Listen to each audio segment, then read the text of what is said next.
Trying to do. We're trying to switch what your body is running on as far as fuel-wise. So we want to switch from burning sugar fuel to fat fuel. There's this one hormone called insulin, which is the key to determine whether you're going to burn fat or burn sugar. So you want to keep it low to burn fat. When it goes higher, your body will burn sugar. Very simply, lower your carbs and eat less meals. That's different than lowering your calories.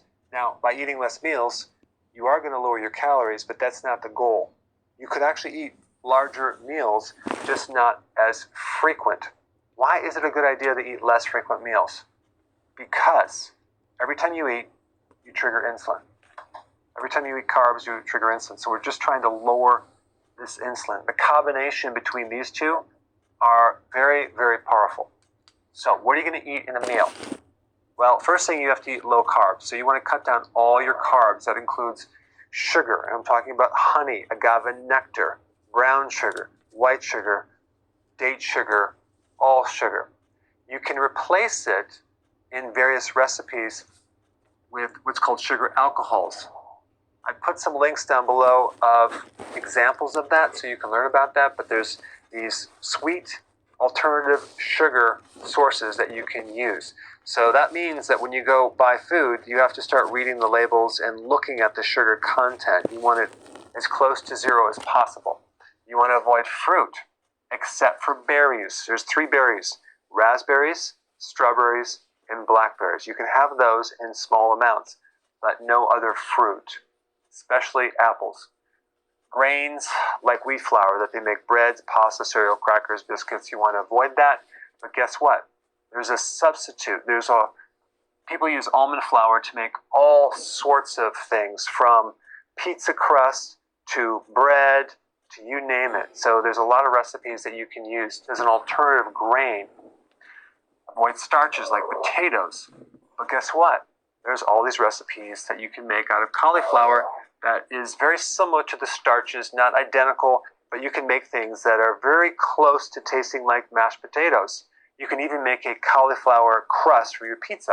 It's quite good. Now, when I say cut out all the carbs, there's an exception: vegetables. In fact, you want to consume more vegetables, at least 7 cups, even more. That could be salads or other types of vegetables like bell peppers, like cabbage, like broccoli, kale, Brussels sprouts. And at this level that I'm teaching you, you can even do carrots and tomatoes, beets. Don't worry about that. You can have those. And the last point about vegetables is that ideally, if you eat them first, it's going to be a lot easier to consume 7 cups than after you have the protein and fat, because this is going to fill you up pretty fast. So I always consume the vegetable first. Now you can consume it at the same time, but just as a strategy to make sure you get enough vegetables in your diet, I like to consume these first, because very few people consume enough vegetables. And one last point, vegetables provide 2 things. They provide food for your microbes that then help your blood sugars and help give you energy. Also, they provide a lot of nutrients like potassium and magnesium and even vitamin C. Because what are we trying to do? We're trying to do keto correctly. And by correctly, I mean healthily. Okay, number 2, moderate protein. Not massive amounts, like in the Atkins diet, but moderate amounts. That could be, depending on your size and your metabolism and your age, between 3 and 8 ounces. Maybe you're 18 years old and you work out hardcore. You're going to need maybe more protein. So rather than have a little scale and measure it, just consume protein the size of the palm of your hand. Maybe a little bit more, a little less. Okay, just to kind of keep it really simple at this level. What type of protein? Different types of meat: fish, chicken, seafood, eggs, cheese, unless you have an allergy or any type of severe gut issue, nuts or nut butters. Also make sure that if you buy peanut butter or whatever, you read the ingredients to make sure it doesn't have added sugar. You don't want to add sugar to any of these, because sometimes when you have like deli meats, they have dextrose in there or extra sugar. If you're having bacon, they have extra sugar added. You preferably keep the sugar away from your protein. All right, with the protein, as far as the order of when you eat it, you just ate your vegetable, your salad. Now you start with your protein. The key with the protein is not to consume lean protein or low-fat protein. Try to consume protein that has more fat. Why? Because that's going to help your insulin levels. When you consume protein that's very low fat and lean, as in like powders, especially like whey protein powder, you majorly increase insulin versus consuming fattier meat or fattier fish or like brie cheese, which has more fat. So that's a really key point about protein. All right, the third thing is that you're on a higher fat diet. Now, when we talk about higher fats, mainly we're talking about the calories. There's more than twice as many calories in fat than there is protein and carbs. So, based on calories, it would be a higher fat diet. So I'm not going to say anything more to confuse you on that point. But realize that when you're consuming the protein, guess what? You're consuming a lot of the fat in your diet already, because protein always comes with fat. But you may add some additional fats. Let's say some avocado, butter to cook your food in, or let's say you melt the butter on your vegetables, which is a good idea because the veggies have certain fat-soluble natural chemicals in there that are good for you, even antioxidants. They're called phytonutrients. And adding oil to your salad, whether it's olive oil or butter over your vegetables, will help you extract those nutrients out of that meal. That's why it's good to combine these things right here. Olives or olive oil is very, very good.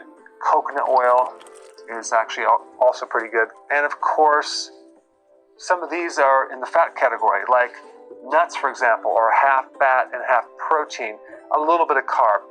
Cheese is protein and fat. Eggs are protein and fat. So a lot of these are fat too. So both of these are kind of a combination. But if you're starting keto, a lot of times people add maybe some nuts or cheese after the meal to be more satisfied. So that's something that they do. And so that's why I said eat this third. But of course, it could be within the meal. Now, there's certain fats you definitely want to avoid. Soy oil, corn oil, canola oil, cottonseed oil, even the safflower oil, the sunflower oil, I would be careful about consuming too much of those.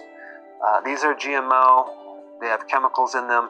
But the problem is they're highly inflammatory. Even though it's a fat, it's the wrong type of fat that you want in your body. And you would probably see these in salad dressings and many different products like mayonnaise in there. So you're going to have to kind of start reading labels and really get picky on certain things that you're going to be buying. So we talked about generally what to eat, but we also want to talk about eating less meals, right? Less frequent meals.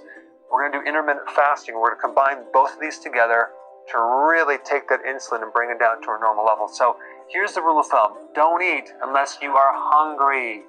Now, let me define hungry, because sometimes you might get a little bit of hunger, but you still feel strong.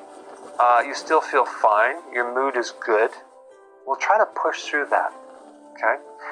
There's also a difference between hunger and also like a habit. People have like a habit of eating all the time, even when they're not hungry, because they feel that they're not as full as maybe they should be.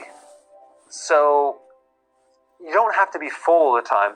We're talking about hungry. And a true hunger is like, wow, I feel like I really need to eat. I feel a little bit weaker. I feel a little shaky.